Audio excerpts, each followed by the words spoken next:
Assalamu alaikum wa rahmatullahi wa barakatuh. Inshallah, tonight we will resume the Tafseer of Surah Al-Inshiqaq from verse number 16. أعوذ بالله من الشيطان الرجيم بسم الله الرحمن الرحيم فلا أقسم بالشفق والليل وما وسق والقمر إذا اتسق. Translation of verse number 16, 17 and 18. So I swear by the afterglow of sunset, and by the night and whatever it gathers in its darkness, and by the moon when it is at the full. My noble audience, tonight the tafsir will revolve around these three oaths. And basically, you will have to listen attentively to the deep, profound meaning of these three verses. And I believe by the end, you will be intrigued, you will be amazed by the miraculous, clinical statement of the glorious Quran. Allah Almighty takes three oaths in these three verses. The first oath that Allah Almighty takes is the afterglow of sunset. Now basically the scholars have said that after the sun sets, for some time there will be a red color. So the horizon, the twilight will be red. And we observe that. So once the sun sets, for 15-20 minutes the horizon becomes reddish.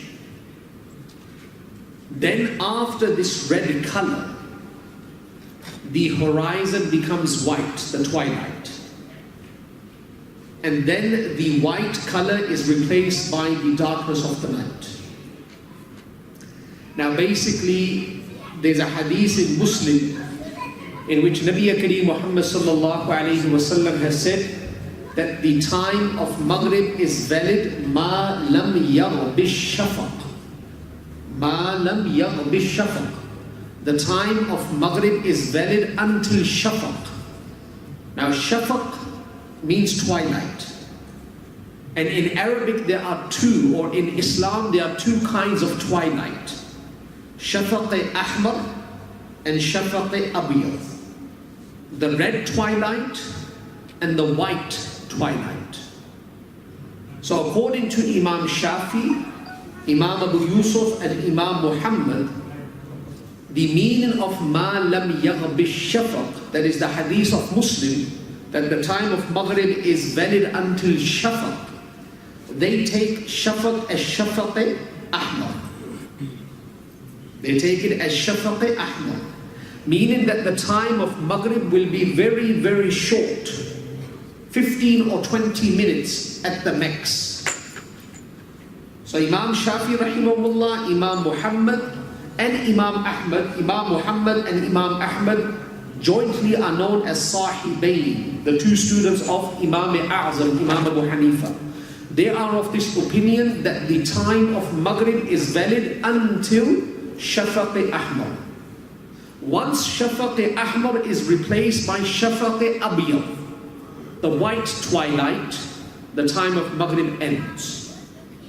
Imam Abu Hanifa rahimahullah is of this understanding that the word in the hadith ma lam yaghbi shafaq, this shafaq basically is Shafaq Abyad. This is where the differences come in jurisprudence. So Imam Abu Hanifa takes shafaq as shafaq abyad. So basically, according to Imam Abu Hanifa, the time of Maghrib is valid for 1 hour 15 minutes. The time of Maghrib is valid for 1 hour 15 minutes, more or less. The reconciliation and the best approach to give respect to all opinions is to establish the Salatul Maghrib in Shafaq Ahmar. But if a person for some reason misses that slot, He will not pray Salatul Maghrib in Shafaq Abyad as Qadha. It will be as Ada. Does it make sense? This is the reconciliation. So we try to make our habit to establish Salatul Maghrib in Shafaq Ahmar, in the red twilight. But if we were on a journey or we missed that slot of 15 or 20 minutes, and we pray before the Shafaq Abyad is replaced by Wal Qamari Idha Tasaq, the darkness, our Salatul Maghrib will be Ada, it will not be Qadha. And I made mention of this ruling because there is a misconception in our communities that if we don't pray Salatul Maghrib immediately and we pray after half an hour or 45 minutes, the understanding in the community is that Maghrib is Qadha. It is not Qadha, it is Ada. Does it make sense? All right. Second qasr. Wal Qamari Idha Tasaq. Immediately after the twilight, known as Shafaq, Allah Almighty speaks about the darkness. That basically the darkness, what it does, it gathers everything. There are many species and many makhluqat of Allah Almighty that disperse in the world during the daylight hours. But once the sun sets, and then we experience the Shafaq Ahmar, the red twilight, and then the Shafaq Abyad, the white twilight, and then we experience the darkness fully sets in. And basically everything that had dispersed in the world comes together. It all comes together into their homes. We see in one home there are 6 or 7 people. On the sunrise, they all leave the home. And they scatter in the world, searching for their sustenance. But at the time of Maghrib, they all come back into their homes. The same pattern is experienced in the animal kingdom. Just a few days ago, one of my friends, Brother Ijaz, he bought 2 birds. I've never kept a bird, and I was amazed, intrigued, that I went at the time of Maghrib, and this bird turned its head and fell asleep. Now basically the lights were on. The lights were on in the house. But the bird's clock was linked with the sunrise and sunset. At sunset, the bird went to sleep.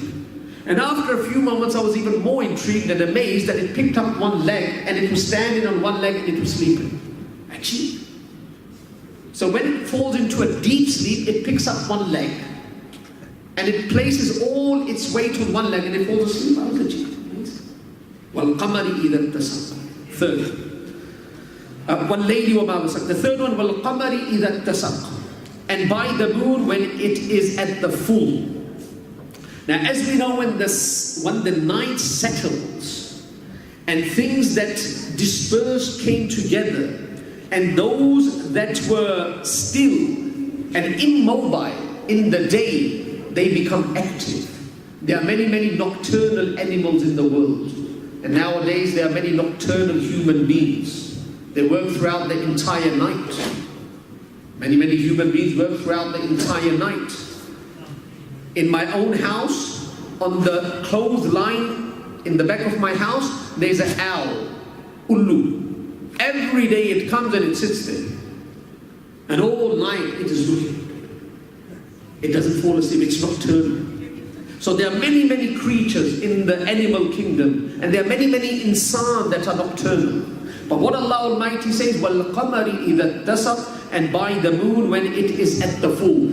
Basically, after the Shafaq Ahmar and Shafaq Abyad, the night settles. And then one of the signs that the night has truly settled is that the moon appears. And then people start to live their life in the moonlight. يَسْأَلُونَكَ عَنِ الْأَهِلَّةِ.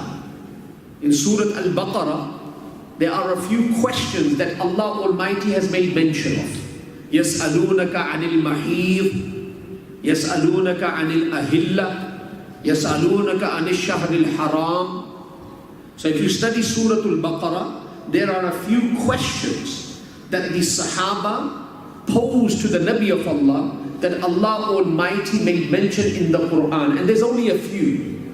And the scholars say there's only a few because the Sahaba did not ask questions, they remained silent. Whatever the Nabi of Allah gave, they used to take.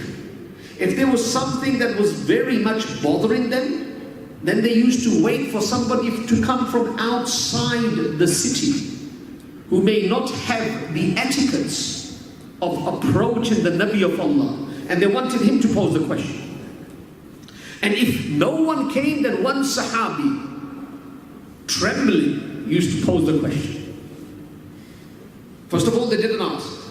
And if they had to ask because they were bothered, then they used to wait for a Badui. He arrives, they put it in his mouth, and he asked the question. The very famous incident when the lady Fatima, she was caught out stealing. She was caught out stealing. Now, it was the custom prior to the advent of Nabi Kareem Muhammad that the rich, they used to be exonerated from the punishment of crime. Their status, their pull in the community, used to free them from the punishment. Now, Nabi Kareem Muhammad came with a law that basically is a law of justice and adl. So now, this lady was from a very rich family. She was young and she was not married. And according to the law at that time, if a person was caught out, the hand used to be cut off. Now, first of all, she was wealthy. If her hand was to be cut off, this was a blemish. No one would marry her. So now, who is going to intercede on behalf of this girl, this scribe in front of the Nabi of Allah? Abu Bakr Siddiq won't, Umar won't, Usman won't, Ali won't, Ashra Mubashra won't. So you know who the Sahaba put in front? Usama bin Zayd. Now, Zayd is the adopted son of Nabi Kareem Muhammad and they chose Usama for a reason. This is not a part of the topic, it just came in my mind. They chose Usama for a reason. As we all know that in the Battle of Tabuk, the adopted son of Nabi Kareem Muhammad was martyred. He attained martyrdom, Hazrat Zayd. The Battle of Tabuk just passed by. Zayd attained martyrdom. The adopted son of the Nabi of Allah, Zayd, had a son whose name was Usama. It was the right time to send Usama to intercede for this girl because the Nabi of Allah had lost his son, that is the father of this child. So he goes to the Nabi of Allah, very, very hesitant, and he says, Ya Rasulullah, what decision have you made in relation to Fatima? Then the historical statement that echoes in the awraq of history, in the pages of history, that if my own Fatima committed this crime, I will cut her hands. And the Nabi of Allah said that who sent you? Who sent you? Who gave you the audacity to come and pose this question to me? But he knew he could get away with it because it was the right moment. Because he just lost his father, and the father is the adopted son of Nabi Kareem Muhammad sallallahu alaihi wasallam. Does it make sense? Alright, coming back. So the moon is the sign that the night has truly settled. And it is dark now. And people, they live their life in that moonlight. I made mention a few moments ago, there's a few questions in the Quran that Allah Almighty has pinpointed. One of the questions is, يَسْأَلُونَكَ عَنِ الْأَهِلَّةِ. The Sahaba ask you, O Nabi of Allah, regarding the different stages of the moon. And the reason why the Sahaba asked, they were very simple people. Very, very simple people. They used to travel in the night, because to travel in the day in the deserts was impossible. It was very, very hot. They used to wait for the sun to set and then they used to travel. Now the Sahaba, many a times when they were traveling, they did not need any external light, any artificial light, because the light of the moon was sufficient. When it was the 14th of the month or the 13th of the month, the 15th of the month. But many a times, They used to travel and they could see that the moon was very, very faint and there was no light. So they could not comprehend the reason that some nights there is no light of the moon and some nights there is excess light of the moon. So they posed a question to the Nabi of Allah. And they said, يَسْأَلُونَكَ عَنِ الْأَهِلَّةِ. They ask you about the different stages of the moon. Does it make sense? So basically, there are three words in Arabic for the moon. One is hilal, one is qamar, and one is badr. So hilal is the crescent of the first day. From the second day to the 13th day, it is known as qamar. And the full moon is known as badr. And that's why the girls in Medina, when they sang the song on receiving the Nabi of Allah, they didn't say Tala al-Hilal and Tala al-Qamar. They said Tala al-Badr. So they were very well versed in the language, in the Arabic language. They knew the difference between Badr and Qamar and Hilal, that the full moon has come in the form of Nabi Kareem Muhammad sallallahu alaihi wasallam, full light. Tala al-Badr wa alayna.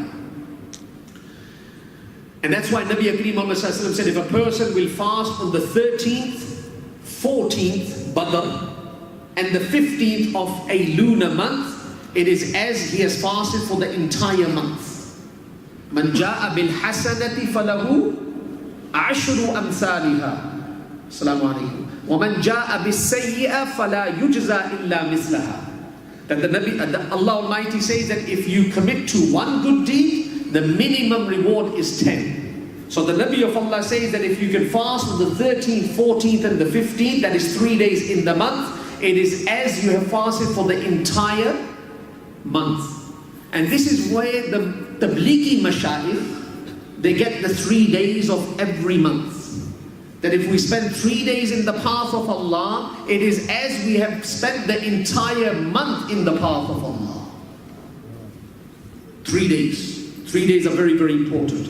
Now, I just said a few moments ago that these 3 oaths are miraculous.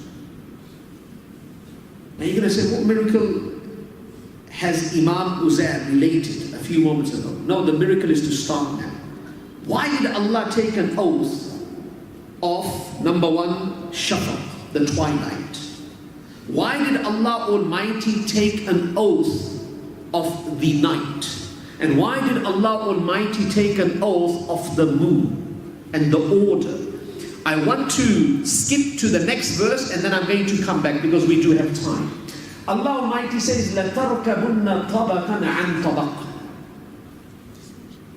After the 3 oaths, Allah Almighty says, you shall certainly travel from stage to stage in this life and in the life to come. In this life, in the interim life, and in the true life. That's how I label these different realms. In this life, in the interim life, Alam-e-Barzakh, and in the true, eternal life, Alam-e-Akhirah. You are going to pass through stages. Now let me come back to these 3 oaths. What was the first oath? I want you to be attentive, undivided attention. What was the first oath? Collectively. Twilight. Twilight. Now, basically these 3 oaths are the 3 different stages that a person encounters after death. These 3 stages are basically the 3 stages that come after death. Now twilight, I made mention a few moments ago, according to Imam Shafi, Shafaq-e-Ahmar is the time of Maghrib. Shafaq-e-Abyad is the time of Maghrib according to Imam Abu Hanifa. Now, twilight, you don't need the moon to see objects. May it be Shafaq-e-Ahmar or Shafaq-e-Abyad. You don't need the moon. That's why the moon does not emerge. You don't need the stars. The light of the sun that has disappeared is sufficient for people to move around. So basically this time, 1 hour, is still connected to the day. Does it make sense? It is still connected to the day in terms of light. Now Allah Almighty says, لَتَرْكَبُنَّ طَبَقًا عَنْ طَبَقٍ. You're going to move through different stages. We'll speak about the stages of life in a few moments, but let's connect the three stages after the extraction of the soul with these three oaths. The hadith in Ibn Majah. When a person enters the grave, and it's going to happen to all of us. The hadith is in Ibn Majah, he opens his eyes.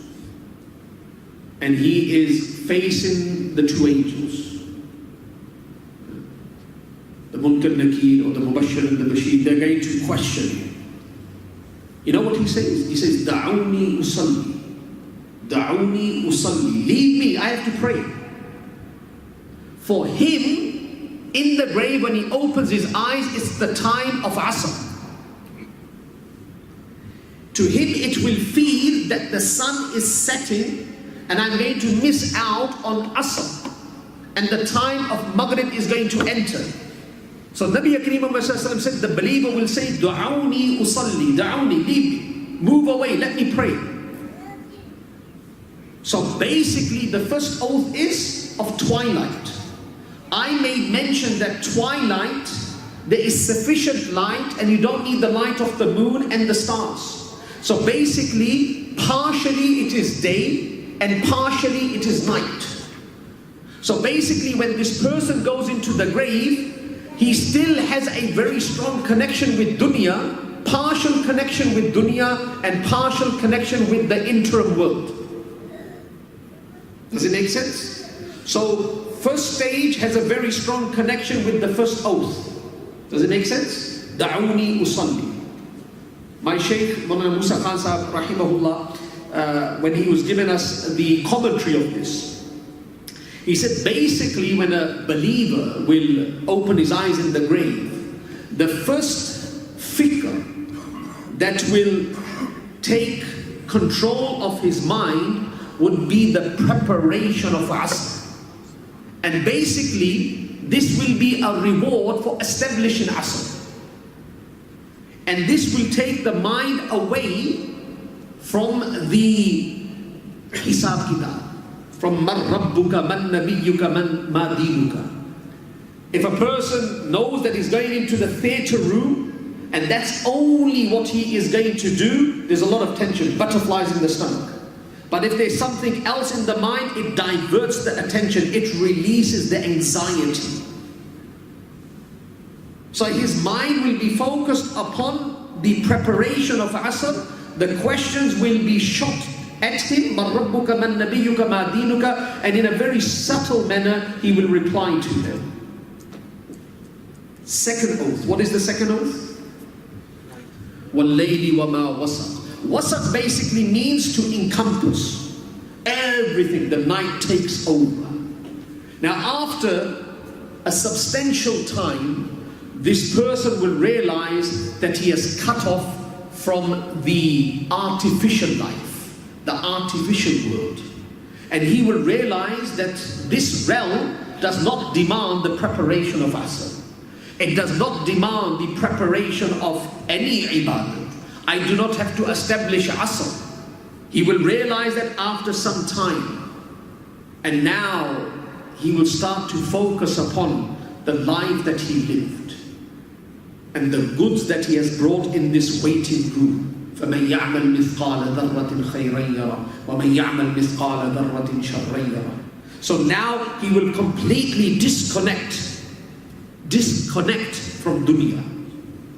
And that's why the second oath is وَاللَّيْلِ وَمَا وَسَقَ. وَاللَّيْلِ وَمَا وَسَقَ. That the night when it settles, it basically announces the departure of Shafaq Abyad and Shafaq Ahmar, that the night is over, the day is over, and the night has truly arrived.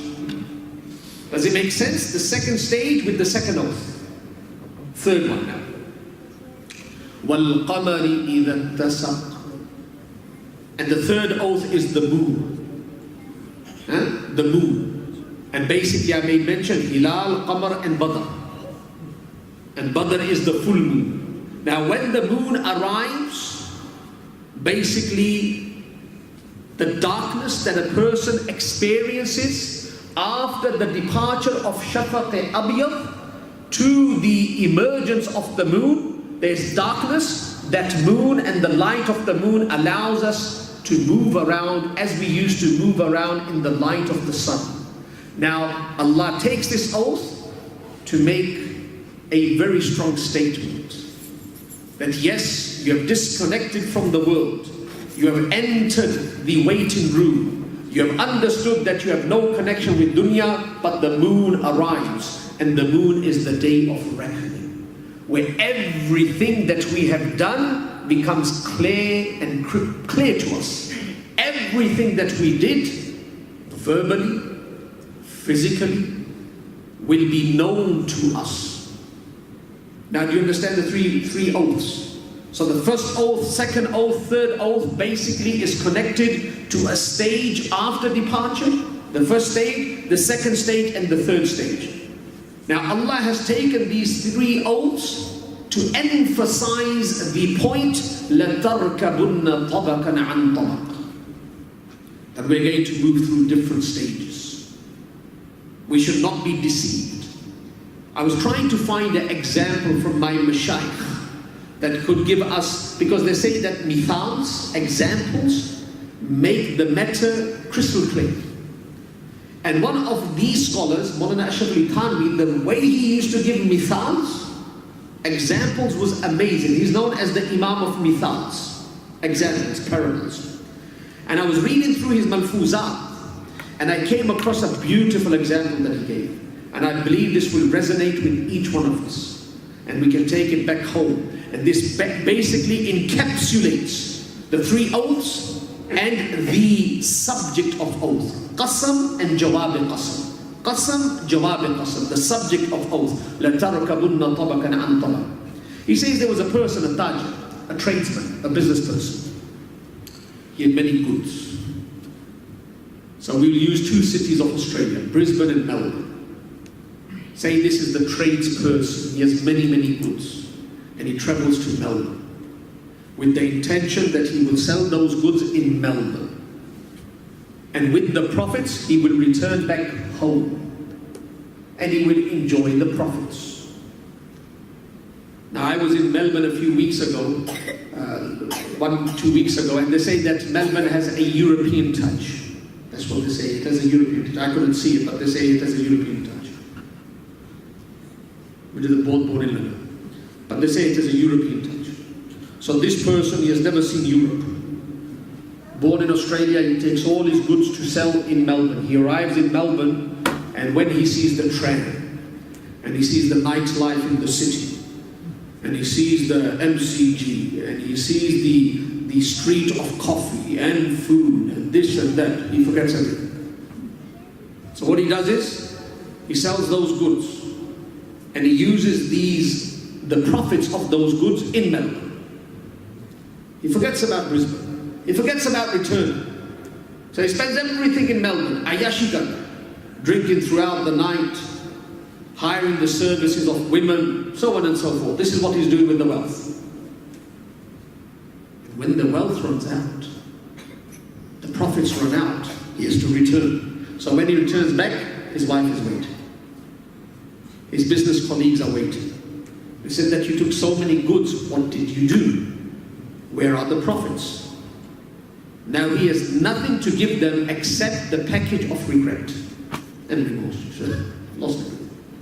Now Maulana Ashraf Ali Thanwi rahimahullah says that each person in this world has been given goods. In Alam-e-Arwa we have been given goods.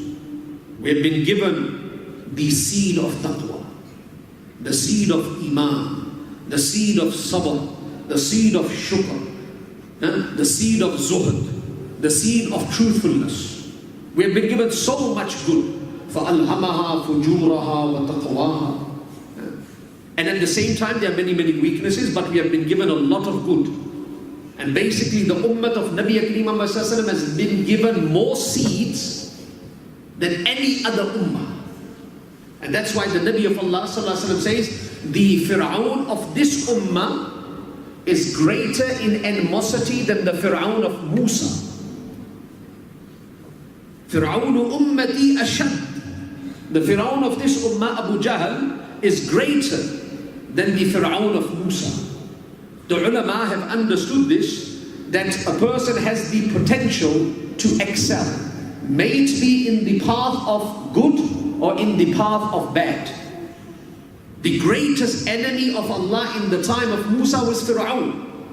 He attained a very high podium on the wrong path. But there was a competition of Fir'aun in this ummah. His name was Abu Jahl. And Nabi Kareem Muhammad said that Abu Jahl, the Fir'aun of this ummah, had more potential. He surpassed that podium where Fir'aun was standing, and he's standing even on a higher podium. So this ummah has the potential to excel. We have been given all those goods and sent in this world. We need the tree of truthfulness to blossom, to grow.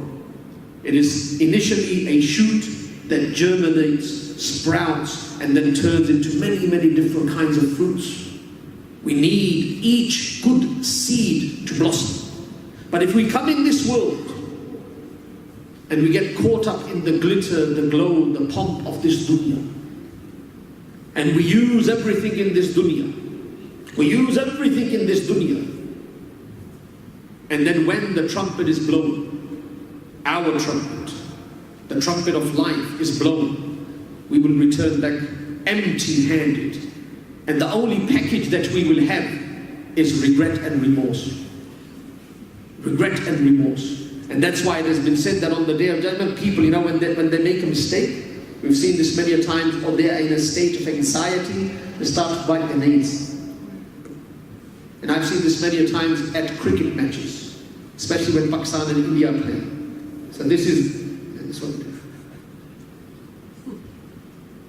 And then, they cut too deep, and they're starting to bleed. Now I would like you to depict this. The package of regret and remorse, when they arrive on the other side, they will eat their fingers. Forget about the nails. They will eat through their fingers. The anxiety level here does not disconnect us from the pain of the human body. Whatever level we have of anxiety, we are still connected to the pain, the nerves. But on the Day of Judgment, the package of regret and remorse, because did not water the good seeds, will be so intense, so much intensity that a person will eat through his fingers. That is the level of anxiety. This is the misal that Maulana Ashraf Ali Thanwi gives. Now I'm going to add to this ayat of the glorious Quran. لَتَرْكَبُنَّ طَبَقًا عَنْ طَبَقٍ. We are going to pass through stages. I'm not going to speak about the stages in the mother's womb, all right, or in the belly, or these stages that we focus upon and we see and observe. I'm going to present an ayat that encapsulates the different phases that each human being passes through. Now this is the Surah Al-Hadid. Now Surah Al-Hadid is the 57th Surah of the glorious Quran, and it is verse number 20. Allah Almighty says, اعلموا أنما الحياة الدنيا لعب ولهو وزينة وتفاخر بينكم وتكاثر في الأموال والأولاد. And I want you to remember the reference. Go back home. Right? Put this on your fridge. Put this at a place where you will see it every day. Because these are stages that you and me are passing through. And there's no distinction and accolade with us. Every single human being, and even many, many creatures, pass through these stages. The distinction is that when we're passing through these stages, those goods, those seeds that Allah has given us, they are growing from strength to strength. If we're not focusing upon the good, the commodity that Allah has given us, and we're just passing through these stages, then there's no difference between a human being and an animal. So listen to what Allah Almighty says. Know that life of this world is only play and amusement. Now the scholars say play and amusement. So basically these are two stages. It's not one stage, it's two stages. When we were very, very young, we used to play. So we see a toy, and we want it. And then we play with that toy. The toy in itself holds a very good lesson for humanity. That nothing in this world is permanent. You see that child is dying for that toy? He's pulling the mum down, he's screaming and wailing, and he's chucking a tantrum in the shopping center. He wants that toy, and you bring it home, and he plays with it 5 minutes, and then you see that toy lying in the corner. Nothing is permanent in this world. It seemed like this child could not live without this toy, and now that toy is lying in the corner. The child does not want to do anything with it. So in the early stages, the child wants to play. Then he grows up a little bit, and then he sees children playing serious sports, but he can't play because he can't make it into the team. He's too small. So when we used to play cricket, when we were very, very young, there used to be a group of 11 elders, and we used to sit on the borderline watching. We used to be watching, desiring to grow up so we can be in the team. Then the time used to come, we used to grow up, and then we were in the team. So first, a person, he plays, then he watches, then he plays. Basically, this is the vicious circle. Play and amusement. And that's why Allah Almighty very strongly. Now, it is okay, play and amusement in the early days. But if this becomes an intoxication, and a person takes it to the next level, now he is moving on. He should leave that habit of that realm behind. But we see even nowadays a person has moved on to the next part of his life, and he still takes this habit to that part. People die over games. People murder over games. And they're all adults. In England, how many hooligans in the stadium? Allahu Akbar. We were not allowed to go to watch a soccer match because of the hooligans. And these were not children. These were adults. If there's a Pakistan and India match, cricket match, people will break the TVs. Now it's not a child that is breaking the TV, it is an adult. So basically the person has moved on to the next stage where other things should interest him, but he was so habituated to games and amusement that games and amusement were not left behind. The age was left behind, but this came and trickled into this stage of life. So achieved. Right. Next. Wazina, pop. Now when a person is 14 and 15, then you start to see these unique attires, unique designs on the head, unique designs that surround the wrist. It's ajib, beautification, adornment. And basically this is that stage. And this is all natural, we understand that. But what I'm trying to say is that at these stages, allow that characteristic to be left behind when we move to the next stage. And one of the ways we will do that is that the seeds and the commodities that come with us from Alim Arwa, we give it water, we allow it to grow. So it is pomp, right? A person adorning himself. He stands in front of the mirror, 15, 16. How long does it take to comb that hair? And after 40 years, that same person standing in front of the mirror, he says, "Oh, is that me?" So many wrinkles on the face. Stages of life. And then Allah Almighty says, وَتَفَاخُرٌ بَيْنَكُمْ, and mutual boasting among you. And then it comes, I got a better job. I got a more prettier wife. I got better children. My children are hafiz, blah, blah, blah. Then there is this boasting. And keep in mind, boasting in deen, at a certain level, it is an academic discussion, is allowed. But boasting in dunya is not acceptable at any level. Alhaakumut takasur. Alhaakumut takasur. Halak, destruction for those that are are boasting amongst each other in the amassing of dunya. Allah says. So we should never boast. Today a person is a king, the second day he's a pauper. We've seen this in the last 10-15 years. Muslim kings could not even find shelter in their own country. And we've seen many paupers become very, very wealthy. Alims of today become non-alims, and non-alims become alims. What is happening in the world?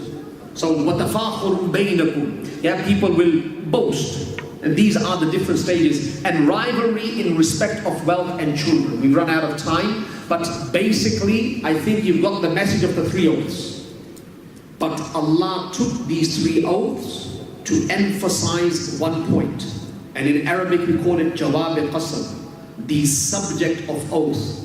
The reason why Allah takes the oath. For example, wal fajr, wal layalin ashr, wal shaf'i wal watr, wal layli idha yasr. This is all qasam. But where is the jawab qasam? The jawab qasam is right at the bottom. Verse number 14. Inna rabbaka labil mirsad.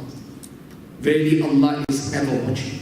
Allah takes all these oaths, and after so many ayat comes the jawab qasam, the reason why Allah took these oaths. He says, Inna rabbaka labil mirsad. Allah is watching. Nothing will escape. Allah is watching. Likewise, Allah Almighty is saying all these stages. The day is replaced by the night, and then the night is replaced by the darkness of the night, the day, and then the night is beautified with the moon. All these stages are going to pass. You're going to pass through stages in the mother's womb, in the womb of this dunya, in the womb of alim barzakh, and in the womb of alim akhirah. But the commodity that you have brought with you, beautify yourself with that commodity.